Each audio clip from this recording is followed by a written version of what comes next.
From classrooms to the field, truth and laughter both revealed. Tune in for that special feel. Nampa School's always real. Welcome to Nampa, where dreams can grow. Matt and Tyler on the show. Welcome to Nampa, where dreams can grow. Matt and Tyler on the show. Welcome to Nampa, hear the beat. Join the podcast, take your seat. All right, welcome back to the Nampa School District podcast, brought to you by CapEd Credit Union. CapEd, it's more than banking, it's making a difference. My name is Tyler Keefe, and I am the Digital Communications Specialist for the Nampa School District. And first off, I want to start out by again saying thank you for everybody who supported us in the 2025 Replacement Supplemental Levy. It's going to make a huge difference in our school district, especially for our kids, our staff, and the community as well. So again, thank you, thank you, thank you. Today's episode is actually going to be our third installment of our CapEd financial series, where Matt Sizemore sits down with Brenna Greenwood to discuss financial literacy. This month's topic is all about saving for the future. So with all that being said, here's Matt and Brenna. All right. Well, today we are diving into something everyone talks about, but not everyone feels confident doing. We are talking about saving for the future. We're talking college, retirement, just rainy day fund. There's so many ways to do it, but it's not as easy as many may think. Joining me right now, of course, CapEd's financial education specialist, Brenna Greenwood, here to break down all the options so we can feel maybe a little less overwhelmed. We'll go with Brenna. Thanks for joining us again. Thanks for having me back. Of course. Always a pleasure. A lot to go over here. Yeah. Savings accounts are something that I don't know if you'd say most people have, but a lot of people have. Something that I would assume most people would want to have. But there's so many, there are just so many out there. Can you give us maybe just a quick breakdown on what some of the most common savings accounts types are? Yeah. So you have like your traditional everyday savings accounts. You have youth accounts and you have high yield accounts, which if you meet qualifications, you tend to get a little bit more back in interest or dividends, depending on where it is that you're banking.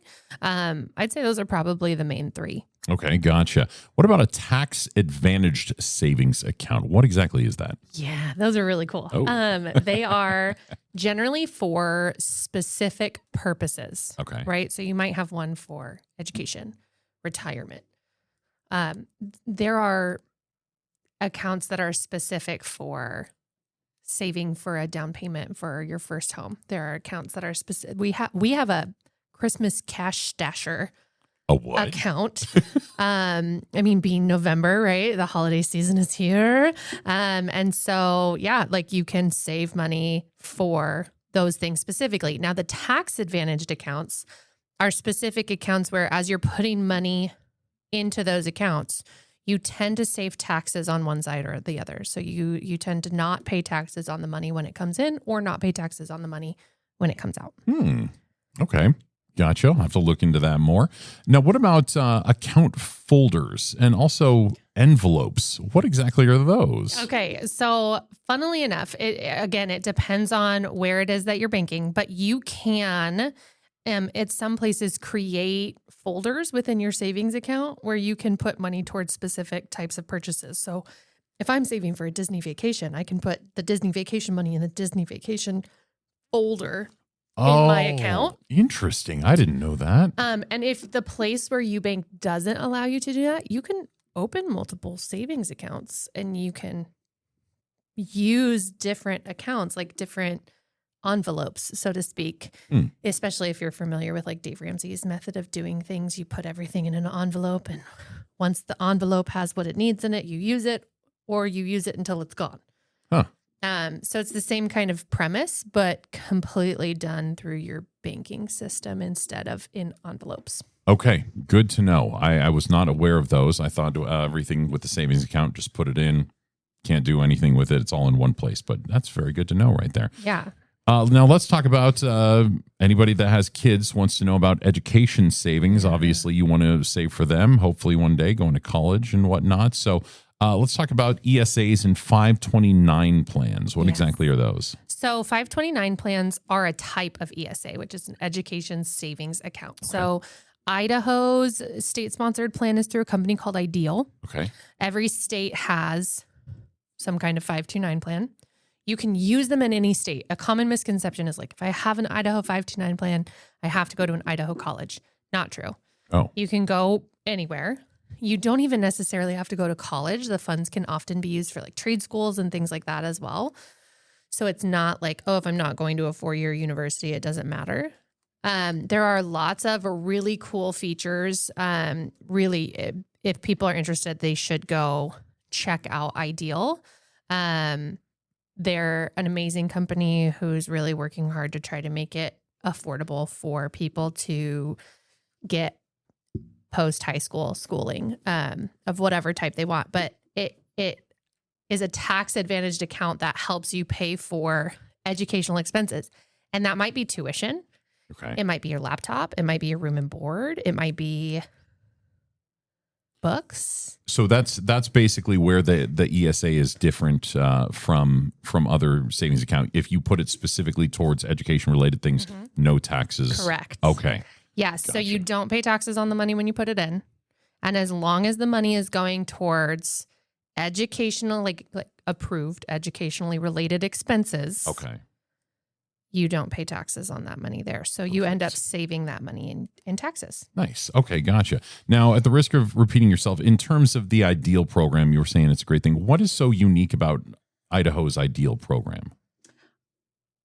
If I'm being honest with you, I don't know a whole lot about other states' 529 programs. So unique, I couldn't tell you, but cool are things cool. Like the money only has to be in the account for like 10 days before you can use it. Oh. You can use it as an investment account. So if you're starting when your child is small, sure, right? I could open the account in my name and I could make my oldest son the beneficiary. And then if he decides he doesn't want to use the money for further education, he's just going to go straight into the workforce, whatever. I can change the beneficiary to my younger son. Oh, perfect. Oh, that's nice. I could also say, actually, you know what? I want to go back to school. So I could make myself the beneficiary and I could use it for me. Okay. So there's a good tip right there. Just put it in your own name just in case. Yeah, totally. Totally can. As long as there's a beneficiary named, that's the person who's going to benefit from the money in the account. It can be an investment account. The money only has to stay in there for like 10 days before it can be used. It can roll over into other types of savings account if you end up not using it. It's a really cool system. Nice. Okay, gotcha. Now, how early would you say parents or students should start thinking about opening up one of these to save for college or trade school? As soon as you can. Yeah.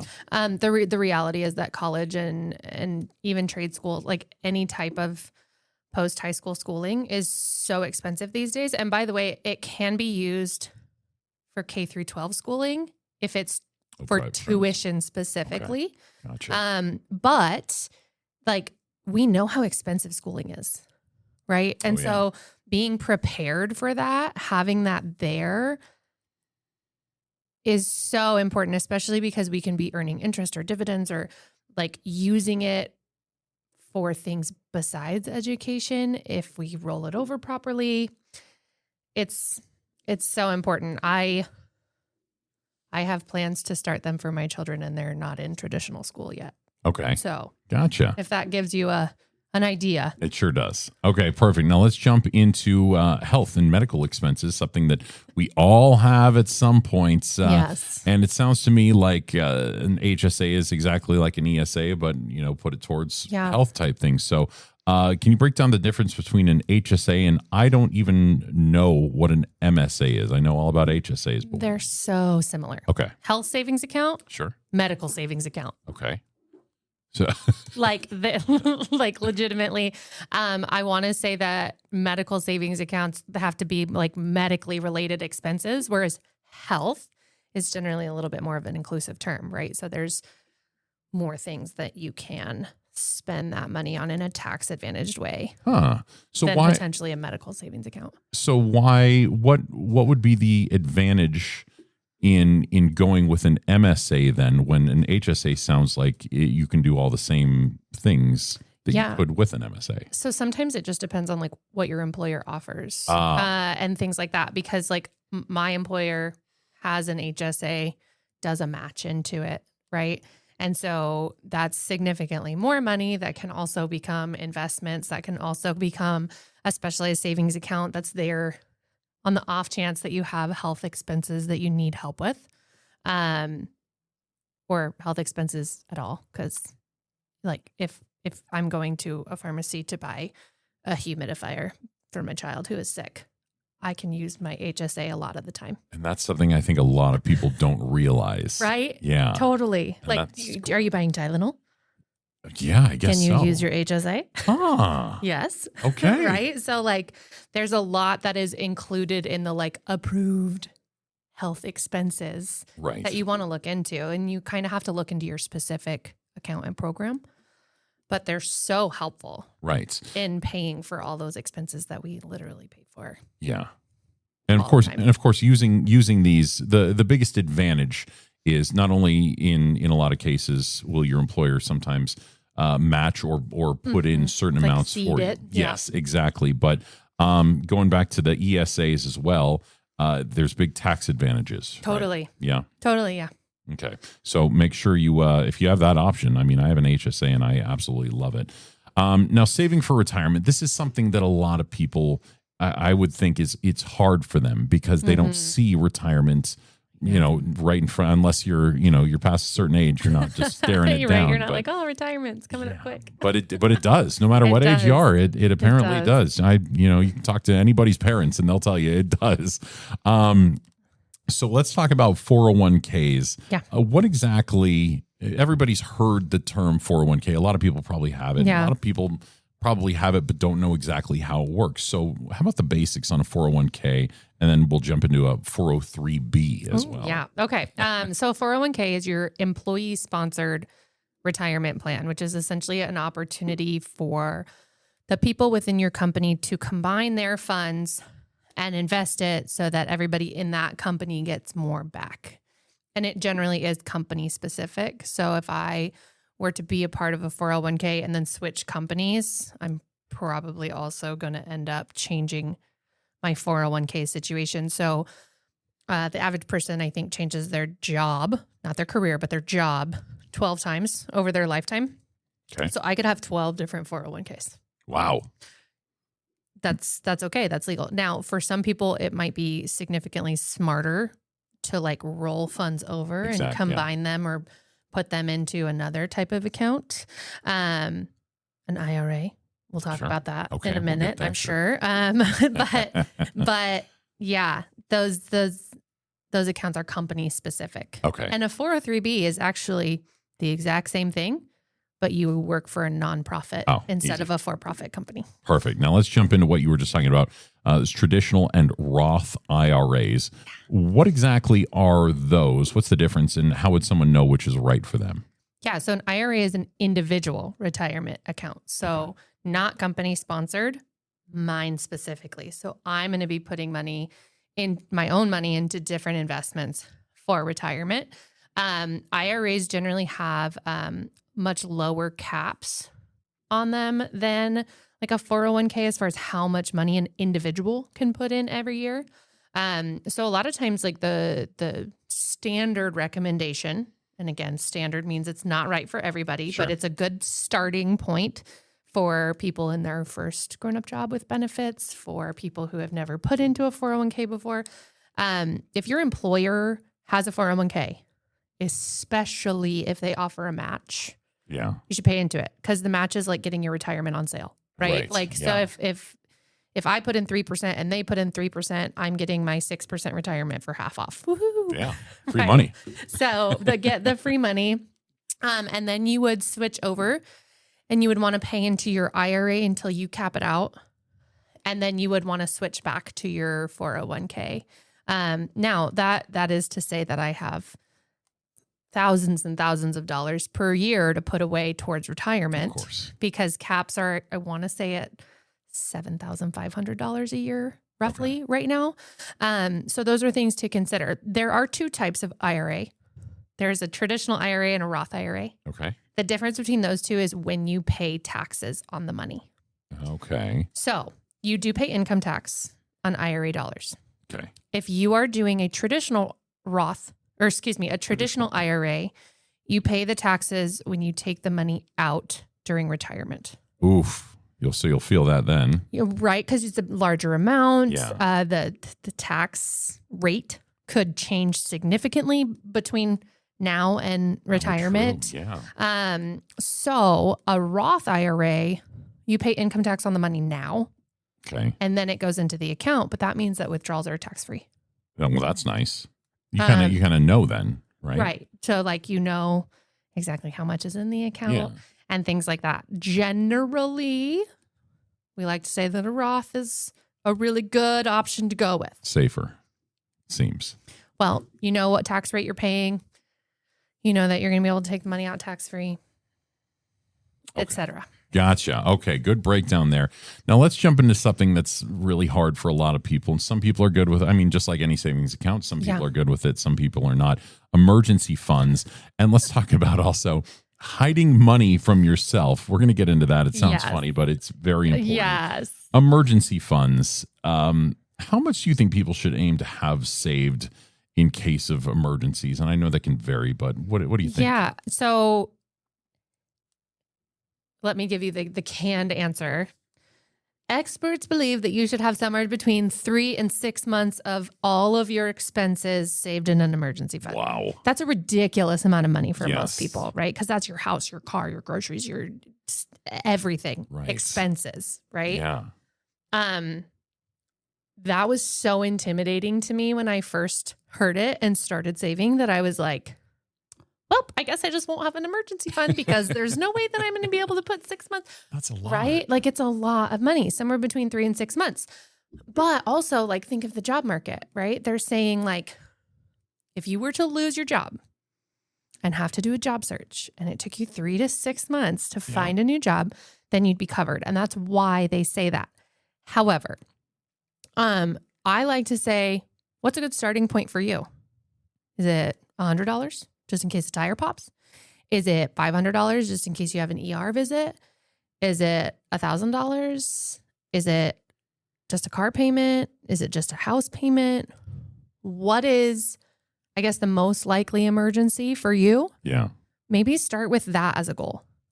And then do more. Yeah. And then do more until you get to that 3 to 6 months saved. Like my first goal was $500 in my emergency fund account. Okay.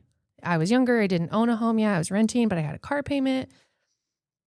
And I just wanted to make sure that like if my car broke down again, because this is why I started saving in the first place, I could pay for it without asking for help. Okay. There you go. And that's hard to do. And it takes a lot of grit, but Yeah, it's I mean, saving's a skill. yeah. Just like anything else. And actually the hiding money from yourself piece, Yeah. that's how I do it. Cause we've talked about this. I'm a spender. Yeah. Okay. So just letting money sit in an account is so hard for me when it's like, oh, but it's tempting to do the fun thing or buy the shoes or do this, right? Because you're like, but I don't need it right now. There's not an emergency, but the emergency could happen And you'll be on so the way grateful home today. Yeah. Exactly. So I do hide money from myself. I have a separate account at a separate spot. And I don't have it on I don't have the banking app on my phone. I don't Really? look at the account on a daily basis. For that specific. Right? Okay. Like Gotcha. just for the emergency fund. Like, do I know how much from every paycheck gets transferred in there? Yes. Do I know what interest rate I'm getting on that account? Yes. So could I guesstimate and say roughly this amount? Yes, I could, but I don't because I don't want to know. Yeah. Like no. I just want it to be there in case I need it. And I will I check periodically, but that's about it. Okay, that's great advice there. Now, how about certificates? What exactly do you mean by that, and how do those help people who struggle with dipping into those savings, like we were talking about? Yeah, certificates are specialized savings accounts where you agree to lock your money up for a certain amount of time. Okay. They usually run from like 6 months to 5 years. Okay. And if you take the money out early, you actually pay penalties. Oh.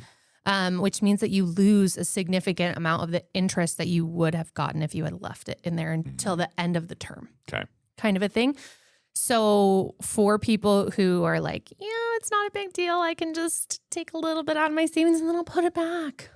If you lock it up and if you're to take it out, you're going to sacrifice what you would have made on it. It makes it a little bit easier to go, I don't need that thing that bad. Right. Okay. Okay. Good breakdown there.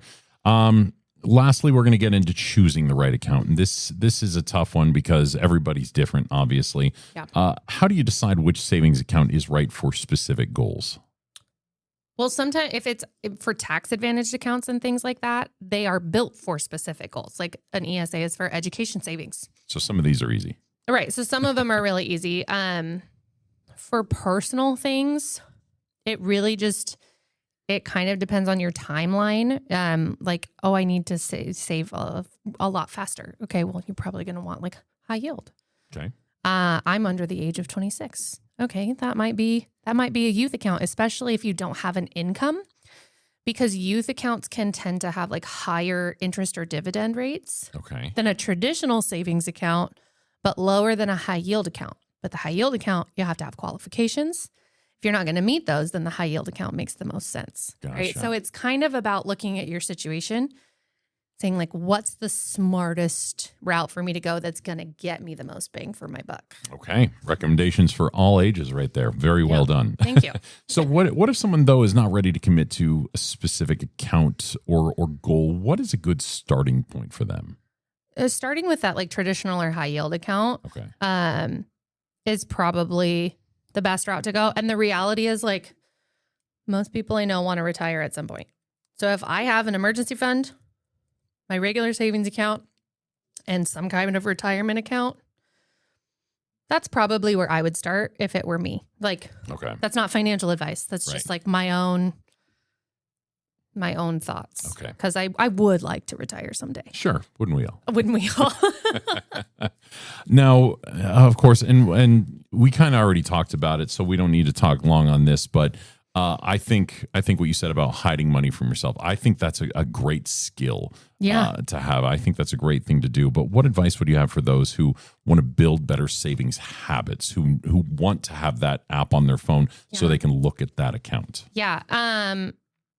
It's a skill, just like you said, right? So you have to work at it. You have to put effort into it. You have to be prepared to fail. Yeah. Because that happens sometimes. Like even for me, there are things that come up that I'm like, oh, didn't plan on spending that out of my savings, but I'm going to have to push X goal off because Y kind of came in from left field and that's more important.